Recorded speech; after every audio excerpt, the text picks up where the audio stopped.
Hello everyone, welcome back to my YouTube channel. ಎಲ್ಲರೂ ಹೇಗಿದ್ದೀರಾ? I hope ಎಲ್ಲರೂ ಚೆನ್ನಾಗಿದ್ದೀರಾ ಅಂತ ಭಾವಿಸ್ತಾ ಈ ಭಾನುವಾರ ದಿನಚರಿನ ಬ್ಲಾಗ್ನ ಸ್ಟಾರ್ಟ್ ಮಾಡ್ತಾ ಇದ್ದೀನಿ. ಬೆಳಗ್ಗೆನೇ ಟಿಫನಿಗೆ ರೊಟ್ಟಿನ ಮಾಡಿದ್ದೆ. ತಟ್ಟೆ ರೊಟ್ಟಿ, ಅಕ್ಕಿ ರೊಟ್ಟಿ ತುಂಬಾ ಚೆನ್ನಾಗಿರುತ್ತೆ. ಅದ್ರ ಜೊತೆ ಟೊಮೊಟೊ ಗೊಜ್ಜು ಒಂದು ಒಳ್ಳೆ ಕಾಂಬಿನೇಷನ್ನು. ಅಕ್ಕಿ ರೊಟ್ಟಿಗೆ ಟೊಮೊಟೊ ಗೊಜ್ಜನ್ನ ಮಾಡ್ಕೊಂಡಿದ್ದೆ, ತುಂಬಾ ಚೆನ್ನಾಗಿತ್ತು. ಟೊಮೊಟೊ ಗೊಜ್ಜಿಗೆ ನಾನು ಮೆಂತ್ಯ ಸೊಪ್ಪು ಹಾಕಿ ಮಾಡಿದ್ದೆ, ಚೆನ್ನಾಗಿತ್ತು. ಅಕ್ಕಿ ರೊಟ್ಟಿಗೆ ಒಂದೊಳ್ಳೆ ಕಾಂಬಿನೇಷನ್ ಅಂತ ಸಹ ಹೇಳ್ಬೋದು ಟೊಮೊಟೊ ಗೊಜ್ಜು. ನೀವು ಕೂಡ ಒಂದ್ಸತಿ ಟ್ರೈ ಮಾಡಿ, ತುಂಬ ಚೆನ್ನಾಗಿತ್ತು. ನಾನು ಕೂಡ ಮಕ್ಕಳಿಗೆ ಟಿಫನ್ನ ಹಾಕ್ಕೊಟ್ಟೆ. ಆಲ್ಮೋಸ್ಟ್ ಟಿಫನ್ ಟೈಮ್ ಮುಗ್ದಾಗಿ ಊಟ ಟೈಮ್ ಕೂಡ ಆಗಿತ್ತು. ಇವಾಗ ಬಿಸಿ ಬಿಸಿಯಾಗಿ ರೊಟ್ಟಿನ ಮಾಡಿಕೊಂಡು ನಾನು ಕೂಡ ಹಾಕ್ಕೊಂಡು ರೊಟ್ಟಿನ ತಿಂದ್ಕೊಂಡೆ. ತುಂಬ ಚೆನ್ನಾಗಿತ್ತು. ನೀವು ಕೂಡ ಒಂದ್ಸತಿ ಅಕ್ಕಿ ರೊಟ್ಟಿ ಜೊತೆ ಟೊಮೊಟೊ ಗೊಜ್ಜನ್ನ ಟ್ರೈ ಮಾಡಿ. ಇನ್ನು ಬಟ್ಟೆ ಎಲ್ಲ ಮಿಷಿನ್ಗೆ ಹಾಕಬೇಕಾಗಿತ್ತು ಅಂತ ಬಟ್ಟೆ ಎಲ್ಲ ಮಿಷಿನ್ಗೆ ಹಾಕ್ಬಿಟ್ಟು ಬಂದೆ. ಸಂಡೇ ಅಲ್ವಾ, ನಿಧಾನಕ್ಕೆ ಹಾಕ್ಕೊಳ್ಳೋಣ ಅಂತ ಸ್ವಲ್ಪ ಲೇಟಾಗಿ ಬಟ್ಟೆ ಎಲ್ಲ ಮಿಷಿನ್ಗೆ ಹಾಕ್ತೆ. ವಾಶ್ ಆಗಿದೆ. ಟಿಫನ್ ಮಾಡಿಬಿಟ್ಟು ಇವಾಗ ಬಟ್ಟೆನೇ ಎಲ್ಲ ತುಂಬ್ಕೊಂಡು ಹೋಗ್ತಾ ಇದ್ದೀನಿ ಒಣಗಾಕೋಣ ಅಂತ ಹೇಳ್ಬಿಟ್ಟು.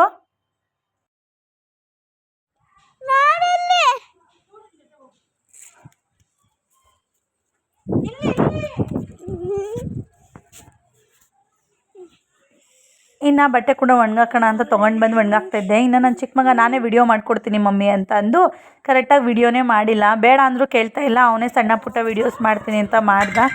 ಆಮೇಲೆ ಇನ್ನು ಸ್ಯಾರಿ ಕುಚ್ಚು ಕಟ್ಟೋದು ಕೂಡ ಇತ್ತು ಅಂತ ಅಂದ್ಬಿಟ್ಟು ಥ್ರೆಡ್ಡೆಲ್ಲ ಸುತ್ಕೊಂಡು ರೆಡಿ ಮಾಡಿ ಇಟ್ಕೊಂಡಿದ್ದೆ. ಇನ್ನು ಈ ಕಸ್ಟಮರು ಬೇಬಿ ಕುಚ್ಚನ್ನ ಕಟ್ಟಲಿಕ್ಕೆ ಅಂತ ಕೊಟ್ಟಿದ್ದರು. ಇನ್ನು 2 ಡೇಸ್ ಅಷ್ಟೇ ಟೈಮ್ ಇದ್ದಿದ್ದು. ಸರಿ ಮುಗಿಸ್ಕೊಂಬಿಡೋಣ ಇವತ್ತು, ಹೆಂಗೂ ಫ್ರೀ ಆಗಿದ್ನಲ್ಲ ಅಂತ ಹೇಳ್ಬಿಟ್ಟು ಸಂಜೆ ತನಕ ಹೆಂಗೋ ಆಗುತ್ತೆ ಅಂತ ಹೇಳ್ಬಿಟ್ಟು ಮನೆ ಕೆಲಸದ ಜೊತೆ ಇದನ್ನು ಕೂಡ ದಾರ ಎಲ್ಲ ಥ್ರೆಡ್ಡೆಲ್ಲ ಸುತ್ಕೊಂಡು ರೆಡಿ ಮಾಡಿ ಇಟ್ಕೊಂಡೆ. ಸ್ಯಾರಿ ಕುಚ್ಚು ಕೂಡ ಕಟ್ಟಿದ್ದೀನಿ. ಯಾವ ರೀತಿಯಾಗಿ ಬಂದಿದೆ ಅಂತ ಕೂಡ ನಿಮ್ಮ ಹತ್ರ ಶೇರ್ ಮಾಡ್ಕೊತಾ ಇದ್ದೀನಿ. ಸ್ಯಾರಿ ಬಂದ್ಬಿಟ್ಟು ಡಬಲ್ ಕಾಂಬಿನೇಷನ್ ಇದ್ದಿದ್ದರಿಂದ ನಾನು 2 ಕಲರ್ ಥ್ರೆಡ್ನ ಯೂಸ್ ಮಾಡಿ ಈ ಸ್ಯಾರಿ ಕುಚ್ಚನ್ನ ಕಟ್ಟಿದ್ದೀನಿ. ತುಂಬಾ ಚೆನ್ನಾಗಿದೆ ಬೇಬಿ ಕುಚ್ಚು. ನೀವೇ ಕೂಡ ಮನೆಯಲ್ಲಿ ಬರೀ ಥ್ರೆಡ್ನ ತೊಗೊಬಂದು ನೀವೇ ಕೂಡ ಕಟ್ಕೊಬೋದು. ಯಾಕಂದರೆ ಹೊರಗಡೆ ಕಟ್ಸೋಕ್ಕೆಲ್ಲ ಆಗಲ್ಲ ಅಂತ ಹೇಳೋರು, ನೀವೇ ಕೂಡ ಬೇಬಿ ಕುಚ್ಚನ್ನ ಮನೇಲಿ ಆರಾಮಾಗಿ ಕಟ್ಕೊಬೋದು. ಒಂದು ದಿನಕ್ಕೆಲ್ಲ ಆರಾಮಾಗಿ ಕಟ್ಕೊಬೋದು. ನೀವು ಕೂಡ ಮನೆಯಲ್ಲಿ ಬೇಬಿ ಕುಚ್ಚನ್ನ ಟ್ರೈ ಮಾಡಿ ಅಂತ ಹೇಳ್ತೀನಿ. ಇನ್ನು ನಾನು ಮತ್ತೆ ಸಂಜೆ ವಿಡಿಯೋ ಕಂಟಿನ್ಯೂ ಮಾಡ್ತಾಯಿದ್ದೀನಿ. ಸಂಜೆ ಆಂಟಿಯವ್ರ ಮನೆಗೆ ಹೋಗಿದ್ವಿ. ಆಂಟಿಯವರು ನೈಟ್ ಊಟಕ್ಕೆ ಅಂತ ಹೇಳ್ಬಿಟ್ಟು ಇನ್ನು ಗೀ ರೈಸ್ ಮಾಡಿದರು, ತುಂಬಾ ಚೆನ್ನಾಗಿತ್ತು. ಗೀ ರೈಸ್ ಜೊತೆ ಚಿಕನ್ ಫ್ರೈ ಮಾಡಿದರು, ತುಂಬ ಚೆನ್ನಾಗಿತ್ತು. ಇನ್ನು ಊಟನೂ ಕೂಡ ಮುಗಿಸ್ಕೊಂಡೆ. ಇನ್ನು ನನ್ನ ಮಗನಿಗೆ ಇವಾಗ ಚಿಕನ್ ಫ್ರೈ ಮತ್ತು ಗೀ ರೈಸ್ನ ಕೂಡ ಹಾಕ್ಕೊಡ್ತಾಯಿದ್ದೀನಿ. ಊಟ ಕೂಡ ಮುಗಿಸ್ಕೊಂಡು ಬಂದಿದ್ದಾಯಿತು ನಮ್ಮ ಮನೆಗೆ. ನೆಕ್ಸ್ಟ್ ಡೇ ನಾನು ಮತ್ತೆ ವಿಡಿಯೋನ ಕಂಟಿನ್ಯೂ ಮಾಡ್ತಾಯಿದ್ದೀನಿ. ಅವತ್ತು ಯಾವುದೇ ರೀತಿ ವಿಡಿಯೋ ಕಂಟಿನ್ಯೂ ಮಾಡೋಕ್ಕಾಗಲಿಲ್ಲ. ಇನ್ನು ಬಾಗಿಲೆಲ್ಲ ತೊಳೆದ್ಬಿಟ್ಟು ರಂಗೋಲಿ ಎಲ್ಲ ಬಿಟ್ಬಿಟ್ಟು ಬಂದು ಬೆಳಗ್ಗೆ ಟಿಫನ್ಗೆ ಬಿಸಿಬೇಳೆ ಬಾತ್ ಕೂಡ ರೆಡಿಯಾಗಿತ್ತು. ನಾನು ಶಾವಿಗೆ ಉಪ್ಪಿಟ್ಟು ಮಾಡಿದ್ದೆ, ಮೇಲ್ಗಡೆ ಬಿಸಿಬೇಳೆ ಬಾತ್ ರೆಡಿಯಾಗಿತ್ತು ಅಂತ ಅವ್ರು ತಂದು ಕೊಟ್ಟಿದ್ದರು. ಇನ್ನು ನನ್ನ ಮಗನಿಗೆ ಅವ್ನು ಸ್ವಲ್ಪ ತಿನ್ಕೊಂಡ, ನಾನೊಂದು ಸ್ವಲ್ಪ ಹಾಕ್ಕೊಂಡು ತಟ್ಟೆಗೆ ಟಿಫನ್ನ ಮುಗಿಸ್ಕೊಂಡೆ. ಅದ್ರ ಜೊತೆ ನಾನು ಮಜ್ಜಿಗೆ ಸಾಂಬಾರು ಕೂಡ ಮಾಡಿದ್ದೆ ಮಧ್ಯಾಹ್ನ ಊಟಕ್ಕೆ ಅಂತ ಹೇಳ್ಬಿಟ್ಟು. ಇನ್ನು ಬೆಳಗ್ಗೆ ಮಜ್ಜಿಗೆ ಸಾಂಬಾರು ಮಾಡಿಟ್ಟಿದ್ದೆ. ಅದ್ರ ಜೊತೆ ಸ್ವಲ್ಪ ಅವರೆಕಾಯಿ ಇತ್ತು ಅಂತ ಹೇಳ್ಬಿಟ್ಟು ಟಿಫನ್ ಮುಗಿಸ್ಕೊಂಬಿಟ್ಟು ಇವಾಗ ಅವರೆಕಾಯಿ ಸುಲಿತಾ ಇದ್ದೀವಿ. ಎಲ್ಲ ಸುಲಿದು ರೆಡಿ ಮಾಡಿಟ್ಟಿದ್ವಲ್ಲ, ಅದನ್ನು ಇಟ್ಕಿಟ್ಟಿದ್ದೀನಿ. ಇವಾಗ ಇಷ್ಟ ಆಗಿದೆ ಅವರೆಕಾಳು, 2.5 kg ಇತ್ತು.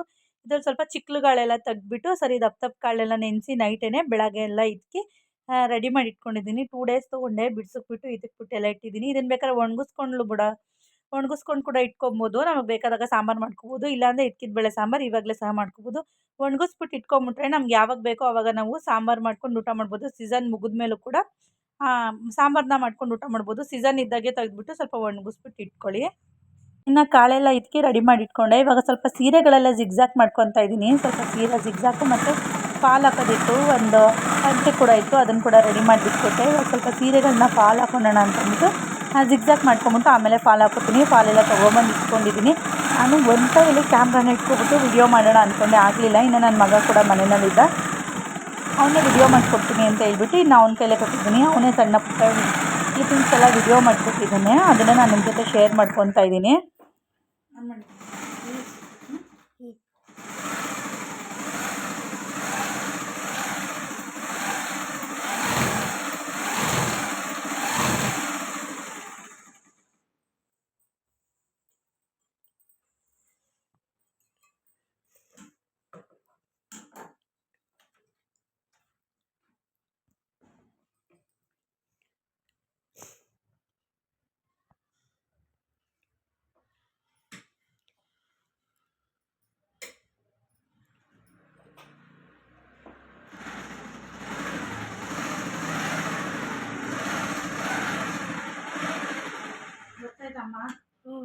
ಪ್ಲೇ ಮಾಡಿದ್ಯಾ ವಿಡಿಯೋ? ನೀವು ವಿಡಿಯೋ ಮಾಡ್ಕೊಡ್ತೀನಿ ನನಗೆ. ಯಾಕೆ ಸ್ಕೂಲ್ಗೆ ಹೋಗಿಲ್ಲ ಇವತ್ತು? ಹುಷಾರಿಲ್ಲ.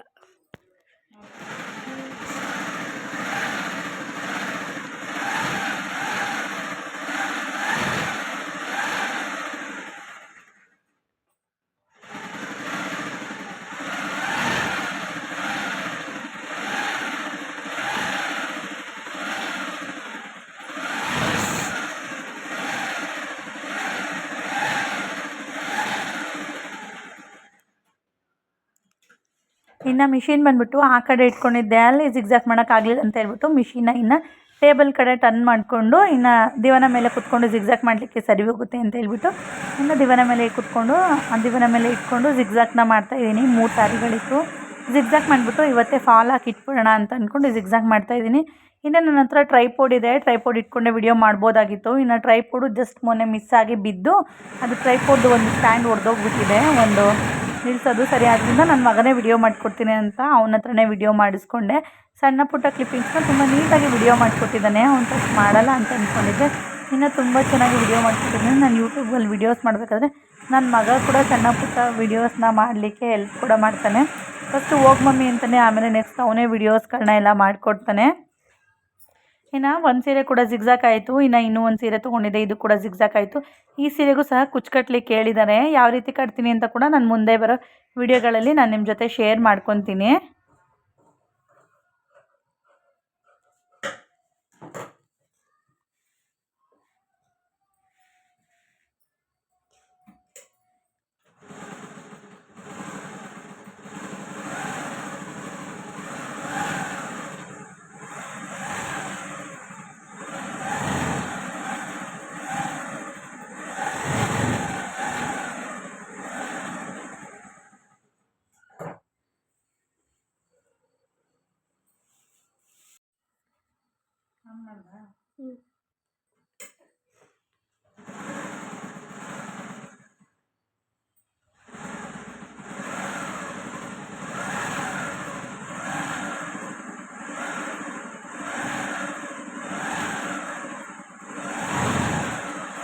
ಮಮ್ಮಿ ಅಲ್ಲಿ ಬಿಚ್ಕೊಂಡೈತೆ,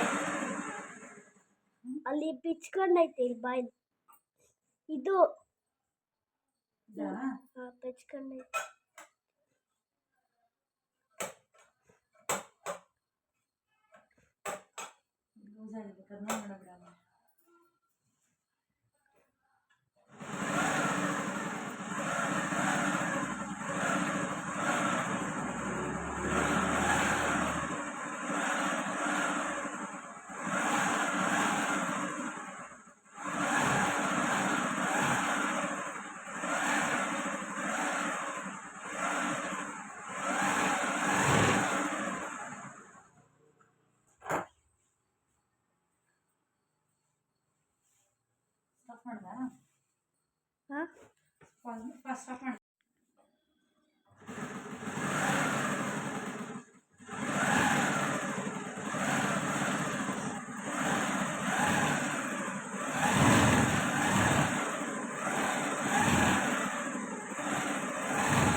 ಇನ್ನು ಸೀರೆಗಳೆಲ್ಲ ಜಿಗ್ಜಾಗ್ ಮಾಡಿ ರೆಡಿ ಮಾಡಿ ಇಟ್ಕೊಂಡಿದ್ದಾಯ್ತು. ಇವಾಗ ಆಲ್ಮೋಸ್ಟ್ ಸಂಜೆ ಆಗ್ತಾ ಬರ್ತಾ ಇದೆ. ಇವಾಗ ಸ್ವಲ್ಪ ಸೀರೆಗಳಿಗೆಲ್ಲ ಫಾಲ್ ಹಾಕಿ ಇಟ್ಕೊಂಡ್ಬಿಡೋಣ, ಇವತ್ತು ಇದನ್ನಾದರೂ ಮುಗಿಸೋಣ ಅಂತ ಹೇಳ್ಬಿಟ್ಟು ಇನ್ನು ಫಾಲ್ನ ಹಾಕೊತಾ ಇದ್ದೀನಿ. ಇನ್ನು ಮ್ಯಾಚಿಂಗ್ ಥ್ರೆಡ್ ಎಲ್ಲ ತಗೊಂಬರೋಣ ಅಂತ ಅಂದ್ಕೊಂಡೆ. ಇನ್ನು ಸ್ವಲ್ಪ ಇತ್ತು ಥ್ರೆಡ್ ಅಂದ್ಬಿಟ್ಟು ಜಸ್ಟ್ ಬರೀ ಫಾಲ್ ಹಾಕೋಕ್ಕಿತ್ತು ಅಂತ ಇದು ಒಂದು ಸೀರೆ ಫಾಲ್ ಹಾಕೊಂಬಿಟ್ಟೆ. ಈ ಸೀರೆನೂ ಕೂಡ ಕುಚ್ಚು ಕಟ್ಟೋದಿದೆ. ಹೆಂಗೂ ಜಿಗ್ಜಾಕ್ ಆಗಿತ್ತಲ್ಲ, ಜಿಗ್ಜಾಕ್ ಆದಾಗೆ ಫಾಲ್ ಹಾಕ್ಬಿಟ್ರೆ ಸ್ಯಾರಿನ ಮಡ್ಚಿಕ್ಲಿಕ್ಕೆ ಸರಿ ಹೋಗುತ್ತೆ. ಕುಚ್ಚು ಕಟ್ಟಬೇಕಾದ್ರೆ ಓಪನ್ ಮಾಡ್ಕೊಂಡ್ರಾಯ್ತು. ನಾವು ಫಾಲ್ಗೆ ಒಂದ್ಸತಿ ತೆಗೆದು ಜಿಗ್ಜಾಕ್ ಒಂದ್ಸತಿ ತೆಗೆದು ಹಾಗೆ ಮಾಡ್ಕೊಂಡು ಕೂತಿದ್ರೆ ದಿನ ಎಲ್ಲ ಸೀರೆ ಒಂದು ಸೀರೆ ಫಾಲ್ ಹಾಕೋದು ಮಡ್ಚೋದು, ಇನ್ನೊಂದು ಸತಿ ಜಿಗ್ಜಾಕ್ ಮಾಡೋದು ಮತ್ತೆ ಮಡ್ಚಿಡೋದು ಅದೇ ಆಗಿಬಿಡುತ್ತೆ ದಿನ ಪೂರ್ತಿ. ಒಂದು ಸತಿ ಸೀರೆ ತೊಗೊಂಡ್ರೆ ಇನ್ನು ಜಿಗ್ಜಾಕ್ ಮಾಡಿ ಫಾಲ್ ಹಾಕಿ ಸೀರೆ ಕುಚ್ಚು ಕಟ್ಟಿ 3 ಮುಗಿಸಿ ಎತ್ತಿಕ್ಕ ಥರ ಐಡಿಯಾ ಮಾಡಿಕೊಂಡು ಆ ಸ್ಯಾರಿಗಳನ್ನ ತೊಗೊತೀನಿ ಯಾವಾಗಲೂ ನಾನು. ಇನ್ನು ನನ್ನ ಮಗನೇ ಇದು ಒಂದು ಕ್ಲಿಪ್ಪಿಂಗ್ನ ವಿಡಿಯೋನ ಮಾಡಿಕೊಟ್ಟ. ಈ ಸೀರೆಗೂ ಕೂಡ ಫಾಲ್ ಹಾಕಿ ರೆಡಿ ಮಾಡಿಟ್ಟೆ. ಇನ್ನೂ ಒಂದು 2 ಸೀರೆ ಇದೆ, ಅದು 3 ಸೀರೆಗಳನ್ನೂ ಕೂಡ ಫಾಲ್ ಹಾಕಿ ರೆಡಿ ಮಾಡಿ ಇಟ್ಕೊಂಬಿಡ್ತೀನಿ ಇವಾಗಲೇ.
ಇನ್ನು ಸೀರೆಗೆಲ್ಲ ಫಾಲ್ ಹಾಕಿಟ್ಟಿದ್ಮೇಲೆ ಸ್ವಲ್ಪ ಕರ್ಟನ್ನ ಸ್ಟಿಚ್ ಮಾಡಬೇಕಾಗಿತ್ತು ಅಂತ ಹೇಳ್ಬಿಟ್ಟು ಇದು ನಾವು ಹಳೆ ಮನೇಲಿದ್ದಾಗ ಅದನ್ನು ಸ್ಕ್ರೀನ್ ರೀತಿಯಾಗಿ ನಾನು ಯೂಸ್ ಮಾಡ್ಕೊತಾ ಇದ್ದೆ. ಇವಾಗ ನಾನು ವಿಂಡೋಗೆ ಹಾಕೋಣ ಅಂತ ಹೇಳ್ಬಿಟ್ಟು 2 ಕರ್ಟನ್ ಇತ್ತು ನಾನು ಕಿಚನ್ಗೆ ಮತ್ತು ರೂಮ್ಗೆ ಹಾಕ್ಕೊಂಡಿದ್ದೆ. ಇವಾಗ ಅದನ್ನೇ ನಾನು ಸ್ಟಿಚ್ ಮಾಡಿಕೊಂಡು ಇವಾಗ ಸೈಜ್ನ ತೊಗೊಂಡು ಸ್ಟಿಚ್ನ ಮಾಡಿಕೊಂಡು ಇವಾಗ ವಿಂಡೋ ಕರ್ಟನ್ನ ಮಾಡ್ಕೊಂಡಿದ್ದೀನಿ. ತುಂಬ ಚೆನ್ನಾಗಿ ಕಾಣುತ್ತೆ. ಈ ರೀತಿ ಮಾಡೋದ್ರಿಂದ ಹೊಸದು ಕೂಡ ತೊಗೊಬಂದು ಹಾಕ್ಬೋದು. ಒಂದು ವಾಶ್ ಮಾಡಿದಾಗ ಇನ್ನೊಂದು ಇರುತ್ತೆ. ಯಾಕಂದರೆ ಮನೆಗೆ ಯಾವಾಗ ಒಂದೇ ಲುಕ್ ಕೊಡ್ತಾ ಇರ್ತಲ್ಲ, ಕಲರ್ ಕಾಂಬಿನೇಷನ್ ಚೇಂಜ್ ಮಾಡಿದಾಗ ಮನೆ ಕೂಡ ತುಂಬ ಚೆನ್ನಾಗಿ ಕಾಣುತ್ತೆ ಅಂತ ಹೇಳ್ಬಿಟ್ಟು ಈ ರೀತಿಯಾಗಿ 2 ಕರ್ಟನ್ ಒಂದೇ ರೀತಿ ಇದರಿಂದ ಫೋಲ್ಡ್ ಮಾಡಿಬಿಟ್ಟು ನಾನು ಇವಾಗ ವಿಂಡೋಗೆ ಹಾಕ್ಕೊತಾ ಇದ್ದೀನಿ. ಈ ವಿಂಡೋಗೆ ಹಾಕಿದ್ದಿದ್ದು ಕರ್ಟನ್ನ ನಾವು ಹಾಲಲ್ಲಿ ಅದು ಕೂಡ 2 ಕರ್ಟನ್ ಹಾಕೋತೀನಿ. ಯಾಕಂದರೆ ಇಲ್ಲಿ ಸ್ವಲ್ಪ ವಿಂಡೋ ದೊಡ್ಡದಾಗಿದೆ, 1 ಕರ್ಟನ್ ಹಾಕಿದ್ರೆ ಸಾಕಾಗಲ್ಲ, 2 ಕರ್ಟನ್ ಹಾಕಬೇಕು. ಅದರಿಂದ ನಾನು ಈ ಥರ ಐಡಿಯಾ ಮಾಡಿಕೊಂಡು 2 ಕರ್ಟನ್ನ ಯೂಸ್ ಮಾಡಿ 2 ಕರ್ಟನ್ ಹಾಕಿದ್ದೀನಿ. ತುಂಬ ಚೆನ್ನಾಗಿ ಕಾಣಿಸ್ತಾ ಇದೆ. ನೀವು ಕೂಡ ಒಮ್ಮೆ ಈ ಥರ ಟ್ರೈ ಮಾಡಿ. ಅಂದರೆ ಮನೆಯಲ್ಲೇ ಸ್ಟಿಚ್ ಮಾಡಿ ಕೂಡ ಹಾಕ್ಬೋದು. ಯಾವುದಾದ್ರೂ ನಿಮ್ಮ ಹತ್ರ ಬೆಡ್ಶೀಟ್ಗಳಿದ್ರೆ ಸೀರೆಗಳಿದ್ದರೆ ಅದ್ರಲ್ಲಿ ಕೂಡ ಮಾಡ್ಬೋದು. ಇವಾಗ ನನ್ನ ಹತ್ರ ಆಲ್ರೆಡಿ ಇರ್ತಲ್ವ ಕರ್ಟನ್ ನೋಡಿ, ಇಲ್ಲಿ ಸ್ಟಿಚ್ ಮಾಡಿರೋ ನಿಮಗೆ ಡಬಲ್ ಲೇಯರ್ ಕಾಣಿಸ್ತಾ ಇದೆ. ಈ ರೀತಿಯಾಗಿ ನಾನು ವಿಂಡೋಗೆ ಕರ್ಟನ್ ಕೂಡ ಸ್ಟಿಚ್ ಮಾಡಿ ಈ ಥರ ಹಾಕಿದ್ದೀನಿ. ನಾನು ಯಾವ ರೀತಿ ಕಾಣಿಸ್ತಾ ಇದೆ ಅಂತ ಹೇಳಿ ನೀವು. ಯಾವಾಗಾದರೂ ವಾಶ್ ಮಾಡಿದಾಗ ಇನ್ನೊಂದು ಜೊತೆ ಕರ್ಟನ್ ಇದ್ದರೆ ಅದನ್ನು ಕೂಡ ಯೂಸ್ ಮಾಡ್ಕೋಬೋದು. ನನ್ನ ಹತ್ರ 2 ಜೊತೆ ಕರ್ಟನ್ ಇದೆ. ಒಂದು ವಾಶ್ ಮಾಡಿದಾಗ ಇನ್ನೊಂದು ಹಾಕ್ಕೊತೀನಿ. ಇದನ್ನು ಸ್ಟಿಚ್ ಮಾಡಿ ಹಾಕಿದ್ದು ಯಾವ ರೀತಿ ಕಾಣಿಸ್ತಾ ಇದೆ ಅಂತ ಕೂಡ ನೋಡೋಣ ಅಂತ ಹೇಳ್ಬಿಟ್ಟು ಇನ್ನು ನೋಡಿದೆ. ನನ್ನ ಮಗ ಕೂಡ ಓಪನ್ ಮಾಡಿ ಚೆನ್ನಾಗಿ ಕಾಣಿಸುತ್ತೆ ಮಮ್ಮಿ ಅಂತ ಹೇಳ್ತದೆ. ಇನ್ನು ವಿಂಡೋದಲ್ಲಂತೂ ನಮಗೆ ತುಂಬ ಚೆನ್ನಾಗಿ ಬೆಳಕು ಬರುತ್ತೆ. ಬೆಳಗ್ಗೆ ಹೊತ್ತು ಓಪನ್ ಮಾಡಿ ಇಟ್ಕೊತೀನಿ. ಇನ್ನು ಸಂಜೆ ಟೈಮಲ್ಲಿ ರಿಫ್ಲೆಕ್ಷನ್ ಆಗುತ್ತೆ ಅಂತ ಹೇಳ್ಬಿಟ್ಟು ಕರ್ಟನ್ ಕೂಡ ಹಾಕ್ಕೊಂಡಿದ್ದೀನಿ ನಾನು. ತುಂಬ ಚೆನ್ನಾಗಿ ಕಾಣಿಸ್ತಾ ಇದೆ ಕರ್ಟನ್ ಕೂಡ. ಕರ್ಟನ್ ಎಲ್ಲ ಹಾಕ್ಬಿಟ್ಟು ಇನ್ನು ಮಗನ ಸ್ಕೂಲ್ ಹತ್ರ ಹೋಗಿ ಸ್ಕೂಲಿಂದ ಕರ್ಕೊಂಡು ಬಂದಮೇಲೆ ಇವಾಗ ಊಟ ಟೈಮ್ ಆಗಿದೆ, ಊಟ ಮಾಡೋಣ ಅಂತ ಹೇಳ್ಬಿಟ್ಟು ಇನ್ನು ಮಕ್ಕಳಿಗೆಲ್ಲ ಹಾಕ್ಕೊಟ್ಟಿದ್ದೀನಿ. ಇನ್ನು ಶಾವಿಗೆ ಉಪ್ಪಿಟ್ಟು ಮಾಡಿದ್ನಲ್ಲ ಬೆಳಗ್ಗೆದು ಅದೇ ಇತ್ತು. ನನ್ನ ಮಗ ಮಜ್ಜಿಗೆ ಸಾಂಬಾರಲ್ಲಿ ತಿಂತೀನಿ ಎಂದು ಅವನಿಗೆ ಹಾಕ್ಕೊಟ್ಟೆ. ಇನ್ನು ನಾನು ಸ್ವಲ್ಪ ಬೆಳಗ್ಗೆ ಮಕ್ಕಳೇ ಬಿಟ್ಟಿದ್ದು ಇತ್ತು ಅಂತ ಹೇಳ್ಬಿಟ್ಟು ಅದನ್ನು ಕೂಡ ತಿಂದ್ಕೊಂಡೆ. ಇನ್ನು ಸಂಜೆ ಅಪ್ಪ ಅವ್ರು ಬರಬೇಕಾದ್ರೆ ಪಾನಿಪುರಿ ತಂದಿದ್ರು, ಅದನ್ನು ಕೂತ್ಕೊಂಡು ಎಲ್ಲರಿಗೂ ಹಾಕ್ಕೊಟ್ಟು ತಿಂದಿದ್ದಾಯಿತು. ಇನ್ನು ನಾನು ಒಂದು ಸಾರಿ ಕುಚ್ಚು ಕೂಡ ಕಟ್ಟಿದ್ದೆ ಇದೇ ಟೈಮಲ್ಲೇ. ಯಾವ ರೀತಿ ಕಾಣಿಸ್ತಾ ಇದೆ ಅಂತ ಕೂಡ ತೋರಿಸ್ತಾ ಇದ್ದೀನಿ, ನಿಮ್ಮ ಜೊತೆ ಶೇರ್ ಮಾಡ್ಕೊತಾ ಇದ್ದೀನಿ. ಇನ್ನು ಒಂದು ಅರ್ಧ ಕಟ್ಟಿದ್ದೀನಿ, ಇನ್ನೂ ಸ್ವಲ್ಪ ಕಟ್ತಾಯಿದ್ದೀನಿ. ಯಾವ ರೀತಿ ಕಟ್ತೀನಿ ಅಂತ ಕೂಡ ನಾನು ನಿಮ್ಮ ಜೊತೆ ಶೇರ್ ಮಾಡ್ಕೊತೀನಿ. ನಾನು ಚಿಕ್ಕ ಪುಟ್ಟ ಕ್ಲಿಪ್ಪಿಂಗ್ಸ್ನ ಮಾಡ್ಕೊತೀನಿ ಅಷ್ಟೇ. ನನ್ನ ಮಗನೇ ಕ್ಯಾಮ್ರಾ ಇಟ್ಕೊಂಡಿದ್ದಾನೆ. ಕ್ಯಾಮ್ರಾ ಸ್ವಲ್ಪ ಬ್ಲರ್ ಥರ ಆಗಿದೆ, ಅವನಿಗೆ ವಿಡಿಯೋ ಮಾಡಲಿಕ್ಕೆ ಗೊತ್ತಾಗಿಲ್ಲ. ಯಾಕೆಂದರೆ ಲೈಟ್ ಕೂಡ ಬೆಳಕಿತ್ತಲ್ಲ, ಅಷ್ಟು ಕ್ಲಿಯರಾಗಿ ನಮಗೆ ವಿಡಿಯೋ ಬಂದಿಲ್ಲ. ಆಮೇಲೆ ಮುಂದೆ ತುಂಬ ಚೆನ್ನಾಗಿ ವಿಡಿಯೋ ಬಂದಿದೆ. ಅವನು ನೋಡ್ಕೊಂಡಿಲ್ಲ, ವಿಡಿಯೋ ಪ್ಲೇ ಆಗಿದೆಯಾ ಅಂದರೆ ಎಸ್ ಅಂತ ಅಂದ. ಸರಿ, ನಾನು ನೋಡಲಿಲ್ಲ, ಸುಮ್ಮನೆ ಆದೆ. ಈ ರೀತಿಯಾಗಿ ಎಲ್ಲ ಕಡೆನೂ ಗೊಂಚಲು ಕಟ್ಕೊಂಡಿದ್ದೀನಿ. 2 ಕಲರ್ ಸಾರಿ, 2 ಕಲರ್ ಕಾಂಬಿನೇಷನಿಂದ, ಒಂದು ಪರ್ಪಲ್ಲು ಒಂದು ಗೋಲ್ಡು, 2 ರೀತಿ ಕಲರ್ನ ಯೂಸ್ ಮಾಡಿ ನಾನು ಸಾರಿ ಕುಚ್ಚನ್ನ ಕಟ್ಕೊತೀನಿ. ತುಂಬ ಚೆನ್ನಾಗಿ ಬರುತ್ತೆ ಸಾರಿ ಕುಚ್ಚು. ಇದು ಬಂದುಬಿಟ್ಟು ಒಂದು ಕುಚ್ಚು ಒಂದು ಬೀಡು, ಒಂದು ಕುಚ್ಚು ಒಂದು ಬೀಡನ್ನ ಹಾಕಿ ಸಾರಿ ಕುಚ್ಚನ್ನ ಕಟ್ಕೊಂಡಿದ್ದೀನಿ. ನೀವು ಕೂಡ ಮನೆಯಲ್ಲೇ ಈ ಥರ ಸಾರಿ ಕುಚ್ಚನಗಳನ್ನ ಕಟ್ಕೊಬೋದು. ನನ್ನ ಯೂಟ್ಯೂಬ್ ಚಾನಲಲ್ಲೇ ವೀಡಿಯೋಸ್ಗಳಿದೆ ಯಾವ ರೀತಿ ಸಾರಿ ಕುಚ್ಚನ್ನ ಕಟ್ಟೋದು ಅಂತ ಹೇಳ್ಬಿಟ್ಟು. ನೀವು ನೋಡಿಬಿಟ್ಟು ನೀವು ಕೂಡ ಸಾರಿ ಕುಚ್ಚನ್ನ ಮನೆಯಲ್ಲೇ ಕಟ್ಕೊಬೋದು. ನೀವು ಕೂಡ ಒಮ್ಮೆ ಟ್ರೈ ಮಾಡಿ ಈ ರೀತಿಯಾಗಿ ಸಾರಿ ಕುಚ್ಚನಗಳನ್ನ ಕಟ್ಟೋದು. ಇಲ್ಲ ನನ್ನ ಚಾನಲ್ ಇಲ್ಲಾಂದರೆ ಬೇರೆ ಯಾವುದಾದ್ರೂ ಚಾನಲ್, ಯೂಟ್ಯೂಬ್ ಚಾನಲ್ಗಳನ್ನು ನೋಡಿ ಕೂಡ ಕಟ್ಕೊಬೋದು. ಈ ವಿಡಿಯೋ ಇಲ್ಲಿಗೆ ಎಂಡ್ ಮಾಡ್ತಾಯಿದ್ದೀನಿ. ಐ ಹೋಪ್ ನಿಮಗೆ ಈ ವಿಡಿಯೋ ಇಷ್ಟ ಆಗಿದೆ ಅಂತ ಭಾವಿಸಿದ್ದೀನಿ. ಇಷ್ಟ ಆಗಿದ್ದರೆ ಲೈಕ್ ಮಾಡಿ, ಕಮೆಂಟ್ ಮಾಡಿ, ಶೇರ್ ಮಾಡಿ, ಸಬ್ಸ್ಕ್ರೈಬ್ ಮಾಡ್ಕೊಂಡು ಸಪೋರ್ಟ್ ಮಾಡಿ ಹೋಗ್ವಲ್ಲ.